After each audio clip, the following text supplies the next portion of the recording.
पुरानी रकाबतें भुलाकर सारी जो अपोजिशन है वो एक मरतबा फिर एक साथ बैठ रही है।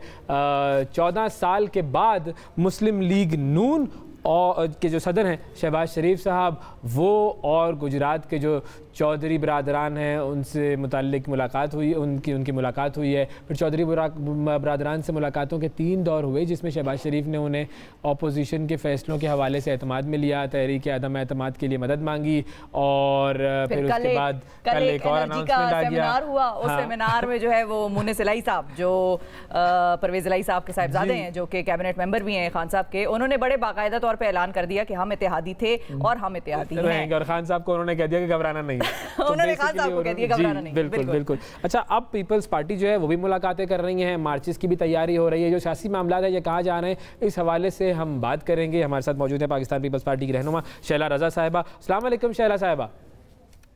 वालेकुम अस्सलाम और आप लोग का शुक्रिया मुझे प्रोग्राम में बिलाखिर शामिल कर दिया। बहुत शुक्रिया जी, बड़ी अच्छी लग रही हैं आप माशाल्लाह, सुबह सुबह फ्रेश लग रही हैं। गुड मॉर्निंग शैला साहिबा। और ये बताइए कि ये जो मुलाकातों के जो सिलसिले शुरू हुए हैं इसकी ज़रा तफसील बताइए ना, ये सिलसिले कहाँ तक जाएंगे, लोग ज़रा तशवीश में हैं। अच्छा देखिए, हकीकत में पाकिस्तान पीपल्स पार्टी और जो भी कोई सियासी सोच वाली पार्टी है वो सिर्फ हुकूमत उसके लिए मसला नहीं है, बल्कि ये रविश है जिसके तहत ऐसे लोगों को हुकूमत, ऐसे लोगों पे मुश्तमिल हुकूमत बनाई जाती है कि तमाम पार्टियों से अपनी पसंद के लोग लेकर और निकम्मे नालायक लोगों को बिठा दिया जाए। तो ये तरीक़ा सही नहीं है। ये ग़ुलाम मोहम्मद से शुरू होते होते बदतरीन इसका जो सिंबल है वो इमरान है।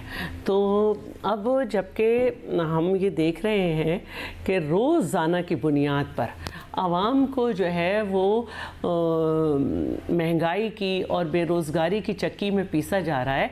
फ्यूल एडजस्टमेंट के नाम पर जो है वो आवाम को इतना बड़ा धोखा दिया गया है कि मैंने जब पढ़ा मुख्तलिफ इकनॉमिस्ट को तो वो ये कहते हैं कि जो 150 रुपए की बिजली खर्च करेगा उसको 10,000 का बिल आएगा।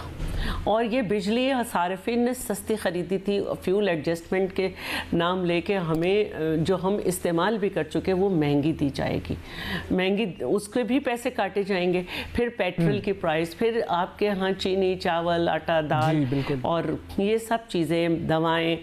तो इसके बाद तो ये वक्त आना है कि आप ये सोचें कि मुल्क किधर जा रहा है, आवाम क्या करे। आवाम पहले मेहनत करती थी तो उसकी क़ुव्वत ख़रीद में कम से कम 2 वक्त की रोटी तो थी। अब वो जितने भी मेहनत कर ले 2 वक्त का खाना क़ुव्वत ख़रीद से बाहर है। तो ये वक्त है कि हम अपनी आवाम को जगाएं। इसके लिए पीपल्स पार्टी ने तमाम डिस्ट्रिक्ट्स में महंगाई के ख़िलाफ़ एक ही दिन पूरे पाकिस्तान में, गैस की लोड शेडिंग के ख़िलाफ़, बिजली की बढ़ते हुए पैसे और उसकी लोड शेडिंग, फिर इसके अलावा किसानों के मसाइल जिन्हें खाद और यूरिया जो है कंट्रोल्ड रेट पे मैसर नहीं है और हम एक ज़राई मुल्क भी हैं। तो हमने ये सारे एहतजाज किए। हम ये एहतजाज इसी तरह करना चाहते थे लेकिन ज़ाहिर है कि पीडीएम जो है वो धचका उसको पहुंचा और आज पीडीएम वही लाहे अमल ले रही है जो हमारा था। तो हमें अपनी बात करने के लिए, इस रविश को ख़त्म करने के लिए पहले इस सिंबॉलिक, बैडली सिंबॉलिक जो है prime minister, symbol prime minister जो है, इस कस्म की रविश का जो आवाम पे थोपा गया है उनकी मर्ज़ी के बगैर, उसको ही हटाना होगा। तो उसके लिए एक राब्ता तो आवाम से किया जा रहा है, उनके मसाइल पे गुफ्तगू करके, उनके लिए लॉन्ग मार्च करके, और दूसरा जो है राब्ता हमें असम्बली में अगर कुछ करना है। ठीक है, लेकिन शैला साहब बात ऐसी है कि आवाम से राब्ते तो हो रहे हैं, आवाम के राब्तों का जो नतीजा है वो भी सामने आ रहा है। असद उमर साहब की ट्वीट है, उसके बाद आप जवाब दे दें, क्या कहेंगी इस पर? घर संभल नहीं रहा और मौलाना हुकूमत गिराने निकले हैं। पहले जनरल इलेक्शंस और अब मकामी हुकूमत इलेक्शन में तहरीक इंसाफ के हाथों घर के हल्के में शिकस्त, तो मौलाना साहब तो घर के हल्के में हार गए हैं। तो ये घर का मामला तो उनसे संभल नहीं रहा, ये असद उमर साहब कह रहे हैं। तो आप लोग कैसे उनकी क़यादत में जो है हुकूमत को घर भेजेंगे? घर की खबरें जो आ रही हैं वो तो हुकूमत की तरफ से आ रही हैं कि घर फिर बिगड़ रहा है। और अगर इसको लार्जर कैनवस में देखें तो घर वाकई नहीं संभल रहा। 35% से ज़्यादा दहशतगर्दी का इतराफ़ वज़ीर दाखिला कर चुके हैं। घर नहीं संभल रहा। दवाओं के चोर, चीनी चोर और गंदम चोर वो वज़ीर आज़म के साथ बैठे हुए हैं और कब्ज़ा माफिया वज़ीर आज़म के साथ बैठा हुआ है। रावी अर्बन प्रोजेक्ट हो, रिंग रोड प्रोजेक्ट हो, ये सब घर वाकई नहीं संभल रहा। रियासत मदीना के दाई कहा करते थे कि सबसे पहले एहतिसाब बड़े से शुरू करो, तो आप ये देखें कि पार्टी फंडिंग केस भी 7 साल से ज़्यादा हो गए। घर नहीं संभल रहा। हुजूम बाहर निकलते हैं और लोगों को कत्ल कर देते हैं।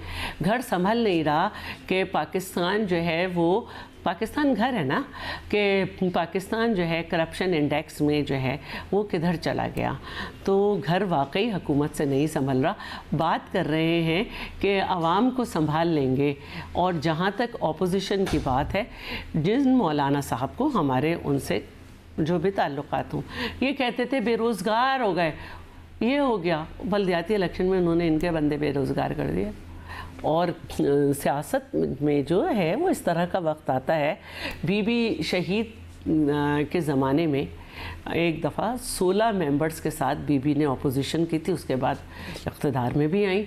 तो जो सियासी नाबालिग हैं, नाबलद हैं, वो इस तरह के जुमले इस्तेमाल करते हैं कि हम सियासी पार्टीज़ से मिलेंगे नहीं, हम सियासी पार्टीज़ के लोगों को जेलों में डाल देंगे, हम इनके एसी बंद कर देंगे, हम इनके हीटर निकाल देंगे, हम जो हैं वो इनसे बात नहीं करेंगे, हम इन्हें जेलों में रखेंगे, एहसानुल्लाह एहसान को निकाल देंगे, हम इनसे बात नहीं करेंगे, टीटीपी से बात करेंगे।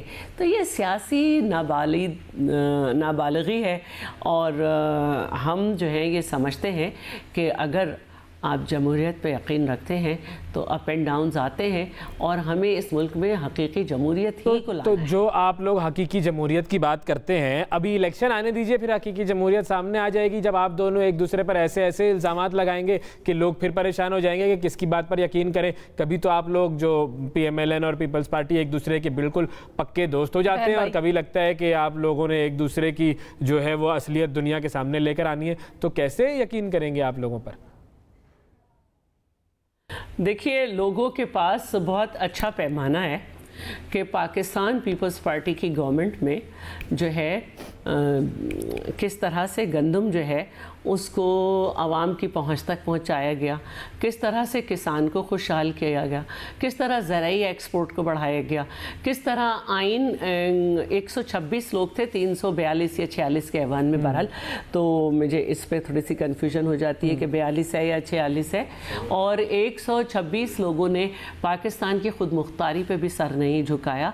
सलाला चेक पोस्ट का मामला हो या शमसी बेस खाली कराने का, हमने पाकिस्तान का गुरूर बुलंद रखा। हमने कश्मीर के मसले पे कभी कमर नहीं दिखाई। हमने जो है वो आवाम को सरबुलंद किया 58(2)B का ख़ात्मा करके। हमने जो है सिंगापुर से गवादर लेके चाइना को दिया, और 23 मई 2013 में आसिफ अली जरदारी साहब ने बाहैसियत प्रेसिडेंट चाइना से CPEC का माहिदा किया। तो ये वो चीज़ें हैं। और रोज़गार में इजाफ़ा किया। हमारे दौर में 120% तनख्वाहों में इजाफ़ा हुआ, और पेंशन्स में भी। और यही वो बातें होती हैं। और फिर सबसे बड़ी बात ये कि हम मोहतरमा की शहादत के बाद आए थे। हमें हमारी कमर तोड़ के तालिबान ने हमें इलेक्शन में भेजा था। जब हम खड़े हुए थे इलेक्शन में तो तालिबान हमारी कमर तोड़ चुके थे। हमने ऑपरेशन राय रास्त करके मालाकंड में पाकिस्तान का झंडा लहराया और ये दिखाया कि हम जो है इस मुल्क में अमन चाहते हैं। हमने कराची में हमारी तारीख़ का, हमारी इस पूरे दौरे हुकूमत में एक ऑपरेशन फाटा में हो रहा था, लेकिन दहशतगर्दी के ख़िलाफ़ सबसे बड़ा ऑपरेशन कराची में हुआ है। और कराची का जो नंबर था जब हम आए थे पूरी दुनिया में 6ठा नंबर था ख़तरनाक शहरों में, अब 128वां नंबर है। सही। तो अब ये जो आपका एक मार्च निकलने की तैयारी हो रही है, और उसके सामने उसके मुकाबले में PTI वाले भी 26 तारीख को मार्च शुरू करेंगे आपसे एक दिन पहले, तो ये दोनों मार्चों का कंपैरिजन कैसे करेंगे हम? नज़र आ जाएगा मैदान में जब उतरेंगे सबके शहसवार। सही। तो आपके शहसवारों की क्या तैयारी है? जी बिल्कुल, ये जो हम मुस्तकिल आपको बाहर नज़र आ रहे हैं, कल सड़कों पे मैं भी थी, पूरे डिस्ट्रिक्ट अपनी तैयारी कर रहे हैं, पूरे सिंध के हर लेवल पे, यूसी सतह से लेके सब जगह पे। और आज भी हमारी मीटिंग है हाई लेवल, तो हम सब बहुत तैयारी कर रहे हैं और बहुत मेहनत कर रहे हैं। आप देखिएगा कि हमारी मेहनत से ज़्यादा आवाम निकलेगी, क्योंकि आवाम परेशान है और हमने आवाम की आवाज़ बने हैं। हम उनकी सारी मुसीबतों पे, महंगाई, गैस, बिजली की लोड शेडिंग, किसान की आवाज़ बने। और अभी भी कल भी हमने गैस की लोड शेडिंग के ख़िलाफ़ मुजाहरा किया है और आज भी हम जो हैं वो मुख्तलिफ़ इस तरह के कामों में मशगूल हैं कि हम एक अच्छी पावर जो है उसको। ठीक है जी, बिल्कुल ठीक है। बहुत शुक्रिया अदा करेंगे। पाकिस्तान पीपल्स पार्टी की सीनियर रहनुमा शैला रज़ा साहिबा हमारे साथ मौजूद थी और मार्चेस का जिक्र हो रहा था। अब आप भी देखिए, हम भी देख रहे हैं टिकटिकी बांध के किसका मार्च कितना कामयाब होगा।